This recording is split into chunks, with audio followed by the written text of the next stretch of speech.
Well, good afternoon, everyone. I hope you're all ready to go. We have an important bill that we are introducing today, and it is an amazing opportunity to reform our broken immigration system. At the White House yesterday, the President indicated that our bill, the Securing America's Future Act, is the starting point to correct the flaws in our immigration system. First, our bill secures the border. This bill funds the border wall and secures ports of entry along the southern border. It also increases boots on the ground and support from the National Guard. In addition, our bill provides new interior enforcement measures to help remove criminal immigrants and keep gang members out of the country. It cracks down on sanctuary cities, increases criminal penalties for deported criminals who illegally return, and makes the E-Verify program mandatory to help ensure that employers hire only legal workers. Our bill ends chain migration and the visa lottery program, reduces overall immigration levels, takes the first steps toward moving our immigration system to a skills-based system that will bolster our economy, and creates a workable agricultural guest worker program. Finally, this bill provides DACA recipients a reasonable, long-term legislative solution. This legislation includes strong anti-fraud measures and ensures that DACA recipients don't get a special pathway to citizenship. Together, these provisions on border security, interior enforcement, and legal reforms will restore the rule of law, protect our communities from terrorist and criminal immigrants, protect American workers, and help to ensure that we are faced with another generation of immigrants who came that we are not faced with another generation of immigrants who came illegally as minors in just a few years. I want to welcome the chairman of the Homeland Security Committee, Mike McCarthy. I think Chairman Goodlatte, before I was elected to Congress, I was a federal prosecutor in counterterrorism in the state of Texas. I had the U.S. Texas-Mexico border in my jurisdiction. And so I've been dealing with this issue for quite some time, and now as chairman of the relevant committee over the border, Homeland Security, I see a unique opportunity now with this, with DACA, to finally get the border secure once and for all. This bill, as Chairman Goodlatte outlined in our meeting with the White House yesterday, was backed by the President as a starting ground in the negotiations. I thought it was a very healthy, productive discussion and quite unique to have substantive negotiations in the White House with live television cameras for 45 minutes. It was a very transparent discussion that the American people got to see these negotiations, which are normally behind closed doors with the doors open. And they saw where the President stood and where a lot of the members of Congress stood. I think this bill embodies the four main pillars that we came to agreement on at the White House yesterday. As Bob mentioned, first, border security. It takes my bill that I passed out of committee that provides $30 billion to secure the ports, secure the border through technology, boots on the ground, and also physical barriers, including the construction of a wall barrier system.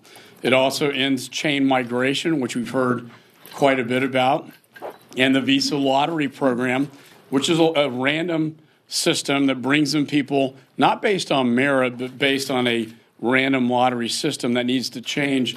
And all we need to do is look at what happened in New York City on Halloween when the vehicle struck so many people, and then last December with a suicide bomber attempt, both of whom came in through these respective immigration policies that I believe need to be reformed to protect the American people.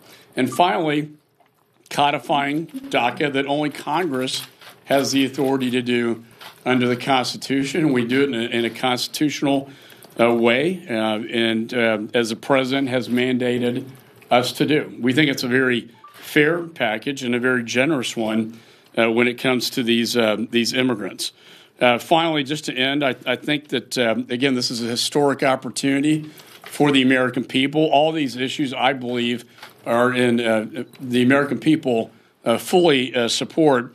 And most importantly, as Bob said, whether it's the border or the interior enforcement, which is a legal wall, if you will, to ensure to stop the flow of illegal immigration into the country. So we're not talking about DACA or 20 million illegal immigrants in this country 5 or 10 years down the road. This provides a permanent fix to DACA, but also a permanent fix to our border security, which I consider, as the chairman of Homeland Security, to be a national security issue as well.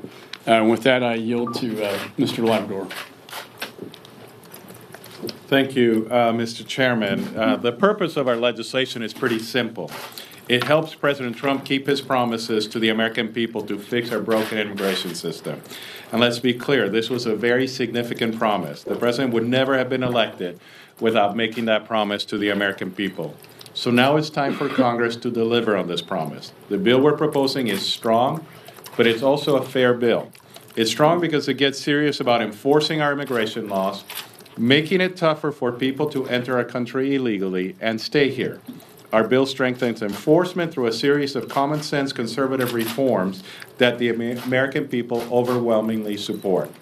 These include authorizing funding for the border wall, stronger interior enforcement, mandatory E-Verify, stopping chain migration, and ending the visa lottery. In return for these strong measures, we are ready to provide legal status for current beneficiaries of the DACA program. We're a generous nation, but we're also a fair nation, and we're also a nation of laws. What makes America great is not just our generosity, it is our commitment to the rule of law. It's what differentiates us from every other nation in the world. Our bill reflects all of these qualities. It's strong, it's fair, it goes a long way toward fixing this problem, and it keeps our promise to the American people.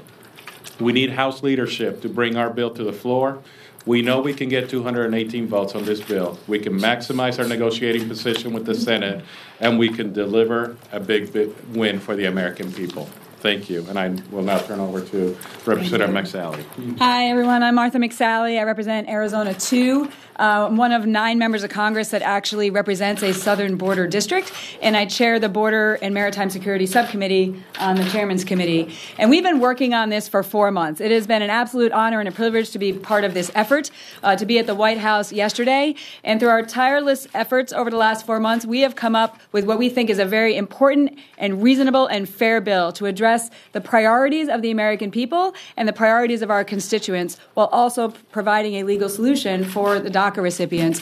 Border security matters so much to districts like mine. We see transnational criminal organizations trafficking through communities that I represent all the time. This is a public safety threat. It is a national security threat. And I'm glad we're finally able to partner with an administration who has the willingness and the desire for us to secure our border to keep us safe. And this bill does that. It's the bill passed out of our committee we worked tirelessly on to provide real border security.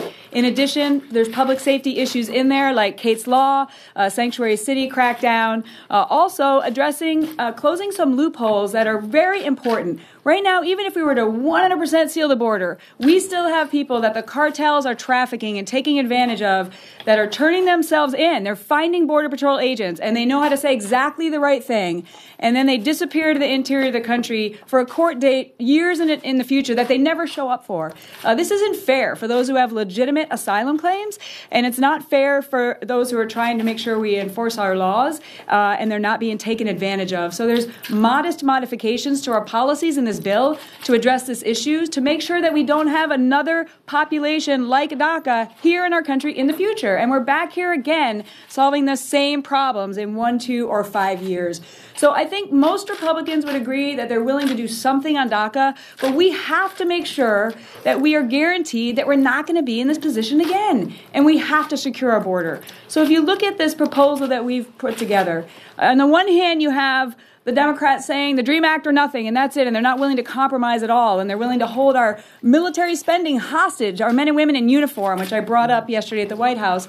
And on the other end, the White House put out 70 points that they were asking for in the fall. Our bill covers about half of those. So we think it is a thoughtful and important and prioritized proposal that we are negotiating in good faith with the Democrats, and we would ask them to come to the table and work with us in order to get this across the finish line. I think if the American people understood all of these issues that we're bringing up in our bill today, they would all be in agreement that these are smart policies and changes so that we can secure our country and secure our communities and have an immigration system that's actually working for us.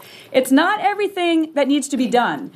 Don't let anyone call this a comprehensive immigration reform. That is not what it is. It is a very narrow bill that is focused on the priorities that we believe need to be paired up with any DACA solution for us to address the most important issues for our community and our country and to ensure we're not in this situation again in the future. And it's been an honor to be working with my teammates here on this bill, and we look forward to getting strong support for it and getting it across the finish line. Thank you, Martha. Questions? Chairman, you said the bill doesn't create a special pathway to citizenship for DACA recipients, but could you please describe, is there a pathway to citizenship and what does that look like? So, as with anyone else who is not a citizen of the United States and wishes to get a green card and then citizenship, these DACA recipients would be eligible, for example, if an employer petitioned for them for an immigrant visa, or a family member, like their spouse, petitioned for them for an immigrant visa, they would be eligible to follow that process. But they would not get something that was created especially for them that would allow them to bypass millions of people who have gone through the process legally, and they and their families have entered the United States and become permanent residents legally. Would it remove any touchback requirements, though? If they were, say, eligible for an employer visa, would they have to they'd be able to stay here and do it? It would not remove that at this point, no. Okay. It would not remove the touchback. That's okay. Right. It would, just to be clear, it would treat them like every other person who gets in the line. They would have to go through the same process that every other person. Why we would not give priority to them over people that are trying to do it legally. So what's the major change from the status quo for them then? That they can remain in the United States. Congress is authorizing it. What the previous president did was not constitutional from our view. So there needs to be a legislative solution, and we're giving them the opportunity to every 3 years have for eternity legal status here, to be able to work, go to school, travel, and take the existing paths that we have in our system to citizenship. So and not go ahead and it would be 3-year permits like we have now. It's Plus, 2 years now. Right. So, but the permits would look like we have now. Plus, 3 with years, renewable indefinitely. with the touchback to be able to come back for any of these other categories for green cards. Correct, but they would be able to travel outside the United States and return to the United States in this status without any difficulty. Thank you guys very much.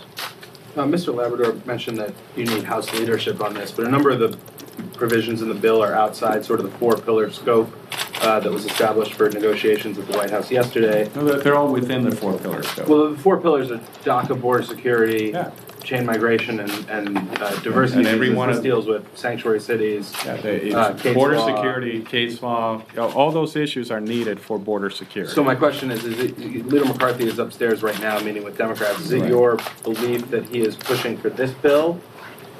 He is pushing for the 4 things that were agreed to, and if you look at what the Secretary of Homeland Security, Ms. Nielsen, distributed yesterday, you'll find all of these things on their list, with the exception of agricultural guest worker, which is there because we have a mandatory E-Verify program in our bill, and the 2 of those have to go together. And as I mentioned, we've been working on this for 4 months, so these things are all happening in parallel.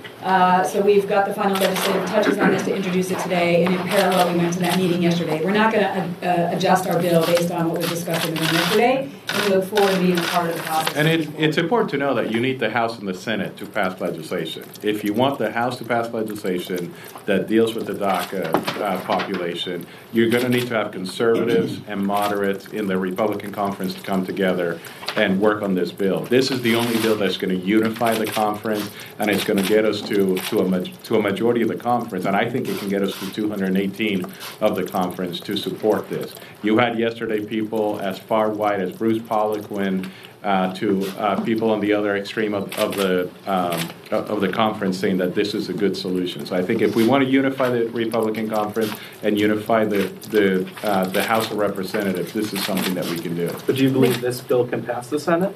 I believe when the Senate understands, especially 9 senators that are in red states, that the people in their state actually want border security before giving any kind of benefits to the DACA population, I think we can get 9 senators to agree to this. Absolutely. Senator Lavender. Yes, Senator.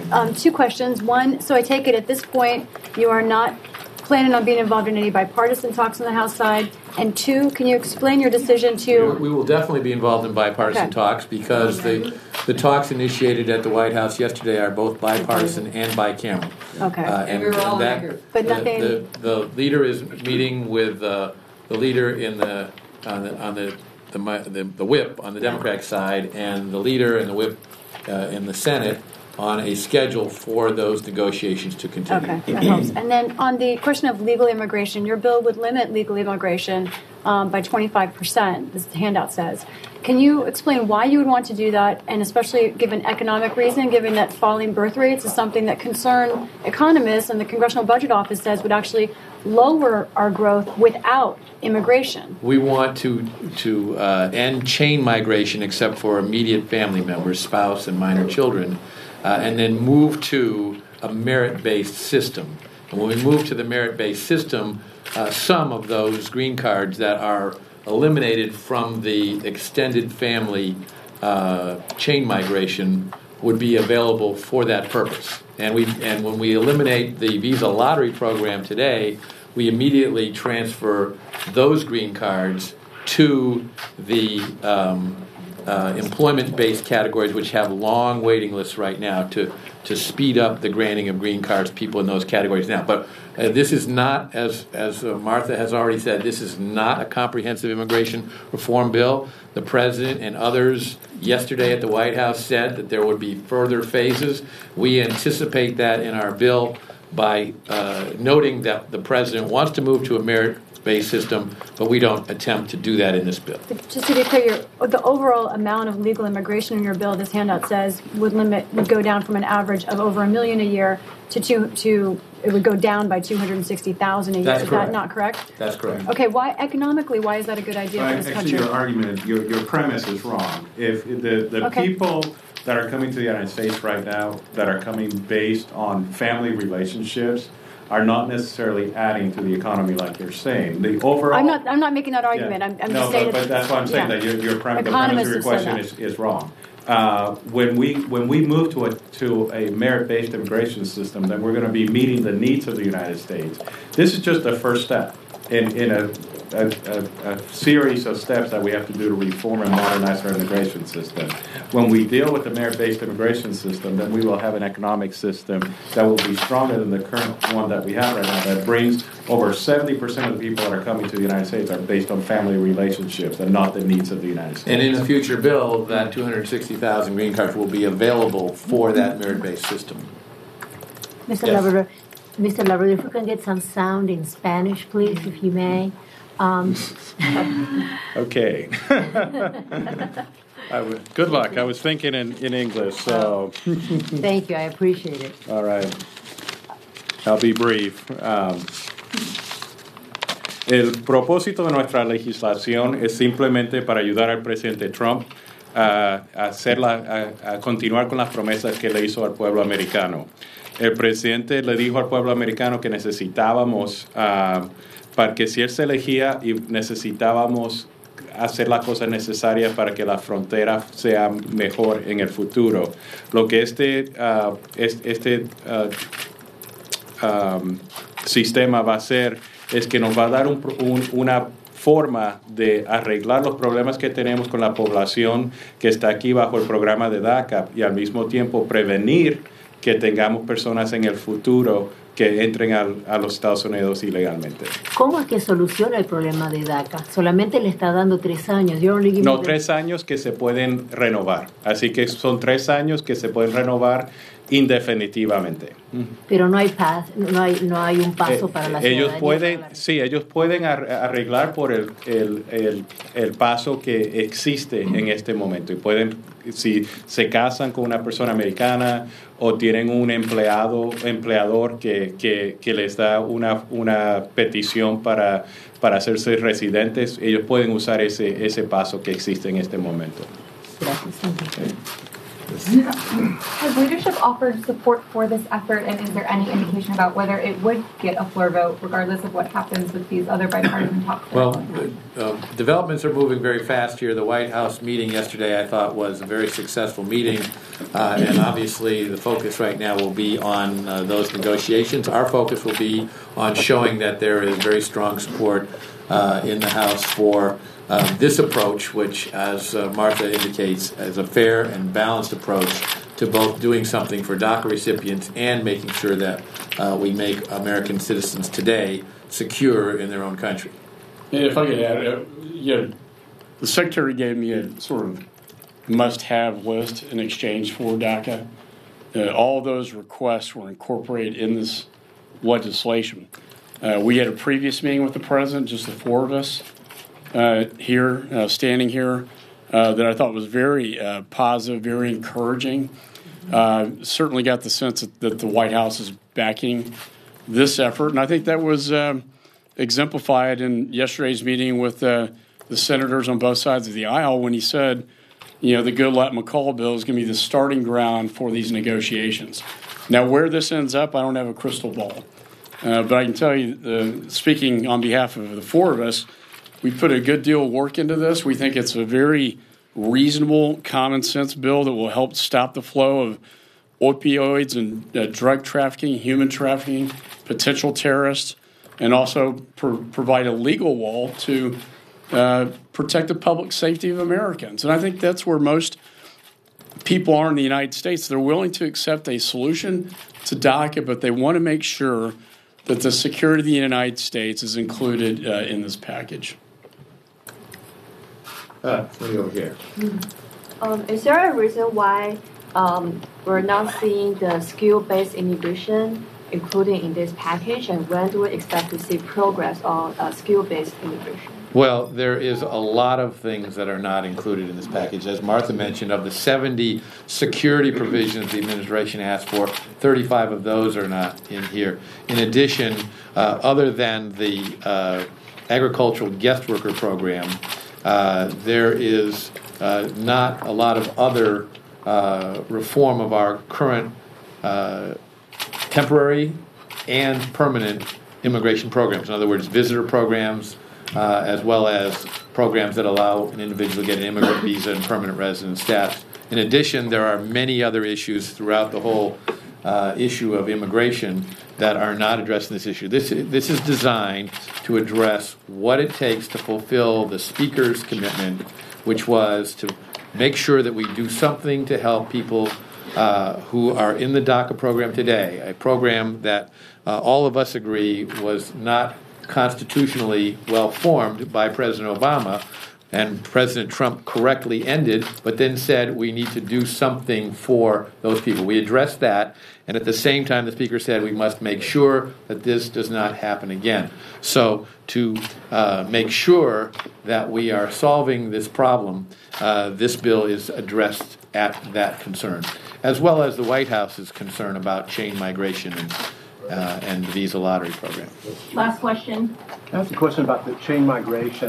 I understand what you're trying to do in terms of just these indefinite sponsorships from green card holders and recent citizens, but you're talking about constitutionally well-formed. How constitutionally do you limit certain citizens from sponsoring extended relatives? Because the other side is saying you're going to create a two-tier system of citizenship. No.